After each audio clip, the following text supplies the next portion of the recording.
Good morning student. Previous video में हमने classification of element के बारे में पढ़ा और क्लासिफिकेशन ऑफ एलिमेंट में हमने ये देखा कि क्यों एलिमेंट को क्लासिफाइड करने की ज़रूरत पड़ी। ठीक है, क्यों एलिमेंट को क्लासिफाई करना पड़ा। मैंने प्रीवियस वीडियो में भी आपको बताया था कि पहले टाइम पे कुछ एलिमेंट ऐसे थे जिनके बारे में पता था। इनिशियल टाइम पे कुछ एलिमेंट ऐसे जैसे गोल्ड हो गया, सिल्वर हो गया, कॉपर है, आयरन है, इन चीज़ों के बारे में पता था। तो कुछ ही एलिमेंट पता थी, नॉन एलिमेंट, तो उनके बारे में प्रॉपर स्टडी करने में कोई ज़्यादा प्रॉब्लम नहीं थी। लेकिन जैसे जैसे एलिमेंट्स डिस्कवर्ड होते गए वैसे वैसे उनके क्लासिफिकेशन की भी ज़रूरत पड़ती गई। क्यों? क्योंकि अब एक एक एलिमेंट की प्रॉपर्टीज़, उसकी रिएक्टिविटी, उसकी केमिकल प्रॉपर्टी, उसकी फिजिकल प्रॉपर्टी या उसका अकरेंस या कैसे वो प्रिपेयर किया जाता है, इन चीज़ों को अगर हम अलग अलग पढ़ें तो बहुत ज़्यादा टाइम हमारा क्या होगा, यूज होगा, बहुत ज़्यादा टाइम बर्बाद होगा। यूज मतलब यूज ही है वो। तो इतना टाइम हमारा ख़राब ना हो, इसके लिए क्या किया गया, इसके लिए क्लासिफिकेशन की ज़रूरत पड़ी। और क्लासिफिकेशन में जो सबसे पहले क्लासिफिकेशन की जो सबसे पहले कोशिश हुई वो किसने की, वो की थी डोबर्नियर ने। डोबर्नियर ने अपना एक ट्राइड बनाया। उसने 3 एलिमेंट रखे और क्या कहा उसने कि जो फर्स्ट और लास्ट है उनका जो अर्थमेटिक मीन्स है, फर्स्ट और लास्ट एलिमेंट के एटॉमिक मास का जो अर्थमेटिक मीन है वो मिडिल वाले एलिमेंट के अर्थमेटिक या उसके एटॉमिक मास के इक्वल में आएगा। तो इस तरीके से कुछ एलिमेंट को तो उसने अरेंज कर दिया था, लेकिन बाकी एलिमेंट को अरेंज नहीं कर पाया। ठीक है, फिर उसके बाद इसके बारे में फिर जो फर्दर स्टडी की वो किसने की, वो की न्यूलैंड ने। न्यूलैंड ने क्या किया, न्यूलैंड ने ये कहा कि जैसे म्यूजिक में 7 नोट होते हैं और जो 8th नोट होता है वो सेम फर्स्ट वन की तरह हो जाता है, इसी तरह से एलिमेंट को अगर हम उसके एटॉमिक मासेस के इंक्रीजिंग ऑर्डर में रखें तो जो 8th एलिमेंट होता है उसकी प्रॉपर्टी फर्स्ट वन की तरह हो जाती है। ठीक, ये चीज़ हमने प्रीवियस वीडियो में पढ़ ली थी। उसके बाद जो सबसे सिग्निफिकेंट वर्क हुआ पीरियोडिक टेबल में वो किसके द्वारा हुआ, वो किसने किया, मेंडलीव ने। तो मेंडलीव ने क्या किया, मेंडलीव ने जो एलिमेंट्स थे उनको प्रॉपर ऑर्डर में एक टेबुलर फॉर्म में अरेंज किया। किस फॉर्म में किया, एक टेबुलर फॉर्म में अरेंज किया, जिसे क्या कहा जाता है, मेंडलीव पीरियोडिक टेबल कहा जाता है। तो मेंडलीव ने अराउंड 1855-56 से इस पे वर्क करना शुरू कर दिया था। 1855 और 1856 में उसने इस चीज़ पे अपना वर्क शुरू कर दिया था, यानी एलिमेंट को अरेंज करने का काम उसने 1856 के आसपास शुरू कर दिया था। और उसकी जो पीरियोडिक टेबल पब्लिश हुई वो पब्लिश हुई 69 में, 1869 में। तो लगभग उसने 12-13-14 साल बहुत डिटेल में वर्क किया। और उसके बाद उसने अपनी एक टेबल बनाई जिसको क्या कहा जाता है, मेंडलीव पीरियोडिक टेबल कहा जाता है। ठीक है, Mendeleev periodic table mainly atomic masses पे बेस्ड है। किस पे बेस्ड है, एटॉमिक मासेस पे, एलिमेंट के एटॉमिक मासेस पे बेस्ड है मेंडलीव पीरियोडिक टेबल। ठीक है, तो मेंडलीव ने क्या कहा, जो मेंडलीव पीरियोडिक लॉ है वो क्या है, मेंडलीव ने क्या कहा कि जो फिजिकल और केमिकल प्रॉपर्टीज़ होती हैं किसी भी एलिमेंट की, physical and chemical property of element are periodic function of their atomic masses, कि फिजिकल और केमिकल प्रॉपर्टी उसके एटॉमिक मासेस के पीरियोडिक फंक्शन में होती हैं। यानी क्या मीन्स हुआ इसका, इसका मीन्स ये हुआ कि जो एलिमेंट्स हैं अगर हम उनको एटॉमिक मासेस के इंक्रीजिंग ऑर्डर में रखें तो एक फिक्स टाइम इंटरवल के बाद जो नया एलिमेंट आता है उसकी प्रॉपर्टी सेम फर्स्ट वन की तरह हो जाती है। किसकी तरह हो जाती है, फर्स्ट वन की तरह हो जाती है। समझे नहीं समझे, कि जैसे जैसे हम एलिमेंट को उनके एटॉमिक मासेस के इंक्रीजिंग ऑर्डर में रखते हैं तो एक रेगुलर इंटरवल के बाद जो नया एलिमेंट होता है उसकी प्रॉपर्टी किसकी तरह हो जाती है, पहले वाले एलिमेंट की तरह हो जाती है। ठीक है, तो कैसे होती हो अभी जब टेबल बनाएंगे उसमें क्लियर होगा आपका। तो इस तरीके से मेंडलीव ने क्या किया, एक प्रॉपर टेबल बनाई। उसने क्या किया कि जो एक फिक्स इंटरवल के बाद जो नया एलिमेंट था उसको पहले वाले के ठीक नीचे रख दिया और इस तरीके से पूरा एक ग्रुप उसने बनाया, और जो डिसिमिलर प्रॉपर्टी वाले थे उनको आगे उसके अकॉर्डिंग आगे आगे रखता गया।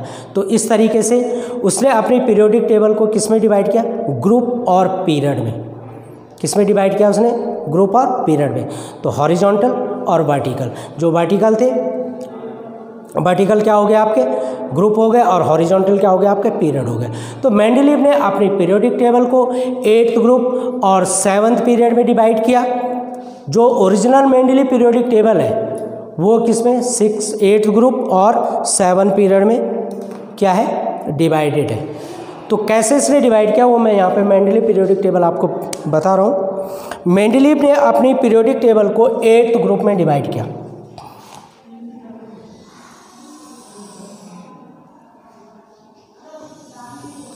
ये देखो, फर्स्ट ग्रुप, ये आपका सेकंड ग्रुप, ये आपका third group, it is fourth group, next is fifth group, then sixth group, then seventh group, and last one is 8th। जो 8th ग्रुप था ये 8th ग्रुप इसने क्या रखा, बड़ा रखा। ठीक है, और ये जो ग्रुप है इसने फर्स्ट से लेके और 7th ग्रुप को, कौन कौन से, first to 7th, first to 7th group को इसने क्या किया, सब ग्रुप में डिवाइड किया। ये देखो, ये आपका first group, it is second, the third, fourth, fifth, sixth,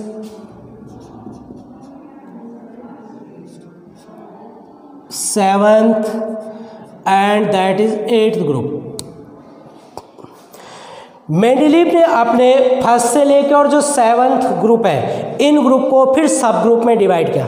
first group को सब ग्रुप ए एंड सब ग्रुप बी, सेम है सेकंड सब ग्रुप ए सब ग्रुप बी, थर्ड सब ग्रुप ए सब ग्रुप बी, फोर्थ सब ग्रुप ए सब ग्रुप बी, फिफ्थ सब ग्रुप ए सब ग्रुप बी, सब ग्रुप ए सब ग्रुप बी, सब ग्रुप ए एंड सब ग्रुप बी। लेकिन 8th को इसने डिवाइड नहीं किया। फर्स्ट से लेके और 7 तक सब ग्रुप ए और बी में डिवाइड किया, 8th को इसने छोड़ दिया एज इट इज। ठीक है, अब इसने इसके बाद क्या किया, जो सिमिलर प्रॉपर्टी वाले एलिमेंट थे उनको क्या किया, एक साथ रख दिया। ये देखो, ये हो गया आपके ग्रुप।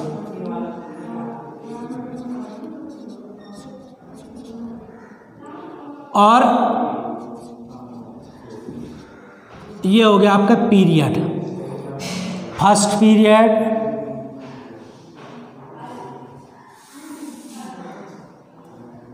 ये हो गया आपका second period, that is third. इस तरीके से हम आगे करते जाएंगे इसे। तो फर्स्ट पीरियड में इसने क्या किया, फर्स्ट पीरियड में इसने सब ग्रुप ए में केवल एक एलिमेंट रखा, हाइड्रोजन। और इसके ज़माने में क्या नहीं थे पता, इसके ज़माने में नोबल गैसेस नहीं थी पता। मेंडलीव के टाइम पे नोबल गैसेस पता नहीं थी, तो इसलिए नोबल गैसेस के लिए मेंडलीव पीरियोडिक टेबल में कोई जगह नहीं है। ठीक है, इसके बाद सेकंड ग्रुप में, मैं यार ठीक तो किया था मैंने,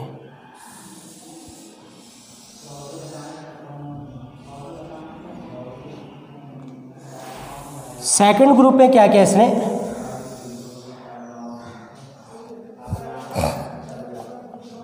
सेकंड ग्रुप में रखा है इसने फर्स्ट ए में, सेकंड पीरियड के फर्स्ट ए में लिथियम, सेकंड ए में बेरिलियम, थर्ड ए में बोरॉन, फोर्थ ए में कार्बन, फिफ्थ ए में नाइट्रोजन, सिक्स्थ ए में ऑक्सीजन, सेवंथ ए में फ्लोरीन। फिर थर्ड पीरियड के फर्स्ट ए में रखा इसने सोडियम, फर्स्ट सेकंड बी के second A magnesium, then aluminium, then silicon, then phosphorus, then sulphur, then chlorine. ठीक है, इसमें अभी कुछ नहीं है। उसके बाद फोर्थ पीरियड में अब देखो, फोर्थ पीरियड से इसने सब ग्रुप बी का यूज करना शुरू कर दिया था। अब देखो, chlorine, first A potassium, calcium. अब देखो यहां तक तो ठीक है, यानी कि जो फोर्थ पीरियड है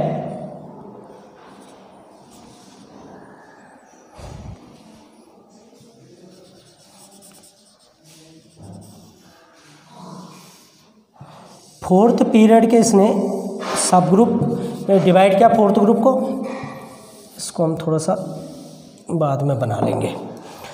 अब देखो, फोर्थ के फर्स्ट ग्रुप के सब ग्रुप ए में रखा इसने पोटेशियम और सेकंड ए में रखा इसने कैल्शियम। अब देखो, इसके बाद जो स्कैंडियम है वो कहाँ रखा इसने सब ग्रुप बी में, स्कैंडियम। फिर टाइटेनियम कहाँ रखा सब ग्रुप बी में, वेनेडियम बी में, क्रोमियम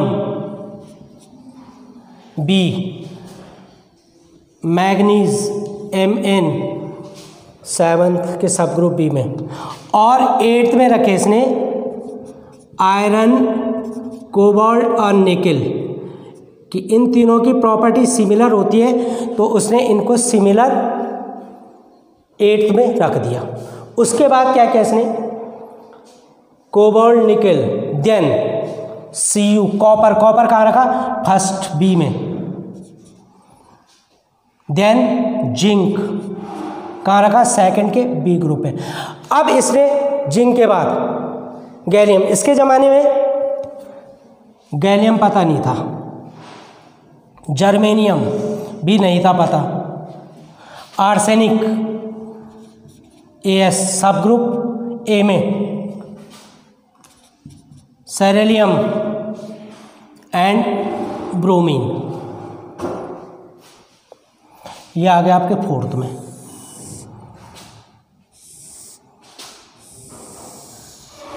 अभी देखो, जहाँ जो एलिमेंट पता नहीं थे वहाँ पे उसने क्या कर दिया, खाली जगह छोड़ दी। और यहाँ पे सबसे बड़ी बात यह है कि इसने इनके बारे में पहले ही बता दिया था कि इनकी जो प्रॉपर्टी होंगी, जैसे ये जब ये एलिमेंट डिस्कवर्ड होगा तो इसकी प्रॉपर्टी एल्युमिनियम जैसे होगी और इसकी प्रॉपर्टी सिलिकॉन जैसे होगी। तो जैसे कि आज हमें पता है यहाँ पे गैलियम है, गैलियम की प्रॉपर्टी एल्युमिनियम की तरह होती है और जर्मेनियम की सिलिकॉन की तरह होती है। तो ये बाद में लेटर जब ये डिस्कवर्ड हुए तो इनकी प्रॉपर्टी सेम ऐसी ही थी। तो ये मेंडेलीव पीरियोडिक टेबल का बहुत बड़ा सिग्निफिकेंस भी है। अब देखो फिफ्थ पीरियड में क्या रखा है इसने, रुबिडियम फर्स्ट, ये देखो, स्ट्रोंशियम का फर्स्ट ए में, और अब यहाँ से बी से शुरू कर दिया, यट्रियम, जिरकोनियम, निबीडियम, मॉलिबेडनम, टेक्नीशियम और रोनियम, रोडियम और पैलेडियम, इनको कहाँ रख दिया उसने एट्थ में। फिर उसके बाद Ag फर्स्ट के ग्रुप बी में, Cd बी में, और अब जो यहाँ एलिमेंट आया वो कहाँ है थर्ड ए में, इंडियम, एसेंटिन, Sb antimony, Te tellurium, I iodine,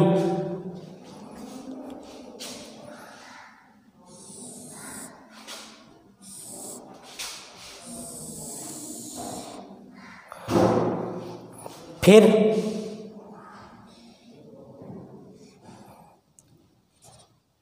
Ca first में, Ba सेकंड, La, अब ये देखो La कहाँ लिखा उसने, La थर्ड बी में, ठीक है ना, क्या लिखा है यहाँ पे La, और La के बाद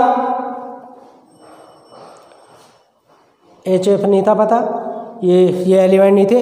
इसके बाद इसने लिया यहाँ पे HF नहीं था पता, टंगस्टन पता था, ये भी नहीं था पता, और अब क्या था पता, ओस्मियम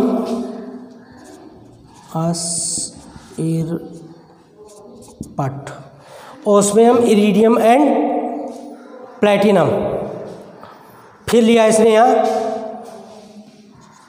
Au,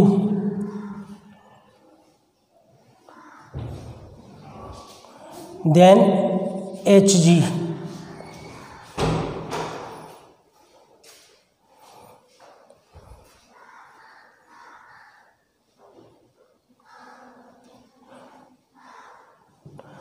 Ti,